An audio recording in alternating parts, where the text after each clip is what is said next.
the hope that they will rise to the occasion. A, you're being paid through the taxpayers' money. Why are you receiving that money? How do you find sleep at 3 a.m.? And you haven't executed your responsibility because you fear the big man. You fear the person. And if you're a Christian and you're saying that you're going to heaven, let me just warn you. Let me just tell you. God tells you that you will go to hell if you are afraid. Because he does say there that the fearful, the adulterers, the murderers, they were cast into hell. So please don't fool yourself in saying that, this is a public institution and therefore, I got a call. You got a call from who? It's the Kenyan people that have employed you. It is not that person seated in State House. And besides, that is an employee of the Kenyan people. He will shift or move from there if the Kenyan people elect not to have him there for the 5-year term period. So you as a commissioner, you as a member of that commission are failing the Kenyan people. And you have no responsibility being there because you then are owing your allegiance to someone. To say that someone is likely to do A, B, or C, what will he do to you? If you as a commission sit together and decide this is the constitution, this is the law, it binds us. For instance, the National Land Commission is tasked with ensuring that there is compensation for the acquisition of public land under the Land Act, Section 117, 118, 119, and the National Land Commission Act itself, and the Constitution.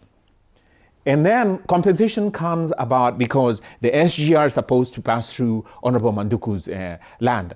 And then Honorable Manduku calls the chair of the commission, tells him, hey, you have to remember this is my land, and therefore, instead of the valuation being 2.5 million per acre, make it 25 million.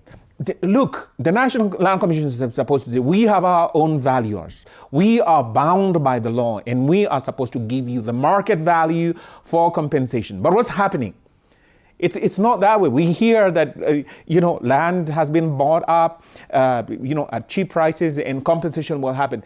The National Land Commission has not lived up to the expectation of the Kenyan people because it is the taxpayer that then ends up coughing that money, goes to enrich some person because they have failed to live up to the expectation. Come to the IEBC because you ask, between now and then, what we're supposed to change? What will morph into, a clean election, an independent IEBC? In my humble view, nothing. It will only deteriorate. It's going to get worse. Why? Because these people have shown themselves. They are easy to succumb to any sort of pressure from so-called, up above. The Inspector General of Police is the one who's supposed to oversee his police force and ensure that the police force, the members of the police force, who I respect largely because you see of their faithfulness to, serve in the police force. Many of those police officers, look at the traffic officers, for instance. I really pity some of them.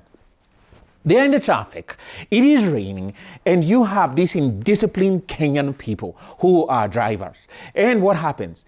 The police expect that the NTSA has, licensed those driving schools that will only allow drivers who have graduated in the driving schools to be on the road. But what happens? These police officers have to control traffic with, caused by drivers. Who you have to ask yourself, at a very basic level, do you know that you are supposed, under Rule 75 of the traffic rules, to keep left unless overtaking? So what's going to happen? So now the police force, because you ask Mishmiwa here, how about the police force? I pity them also, because you're supposed to have the motorbike, the rider, who's supposed to be manning traffic as we go along. Look at the Thika Superhighway. How many of them do we have? On any given day, at any given time, riding along the the highway, to regulate the traffic, to ensure that traffic, you keep left so that traffic can flow. So we are saying that those institutions have these gamut of failures.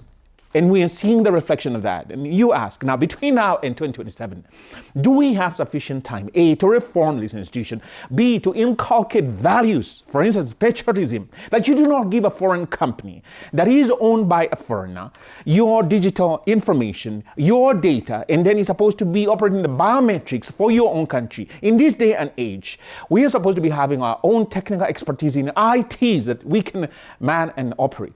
But is the IEBC, for instance, because that's the focus of your question, likely to change 2027? No. Is it likely to exemplify more independence between now and 2027? No. Why? As Meshmua said, I'm going to name the names. The president is failing this country by trying to micromanage every other institution so that he can entrench himself. And he's so afraid. Morbid fear, not just fear, morbid fear. And then probably he dreams these nightmares of him being a one-term president. That expression by itself frightens and scares him that he has to, micromanage. Who is not for my two-term? And why do that? Unfortunately, I'm afraid. Who's the second person? Who's the second person? You've named one. Meshimiwa, can you name the second person? He said the president is... No, I helped him. I helped him.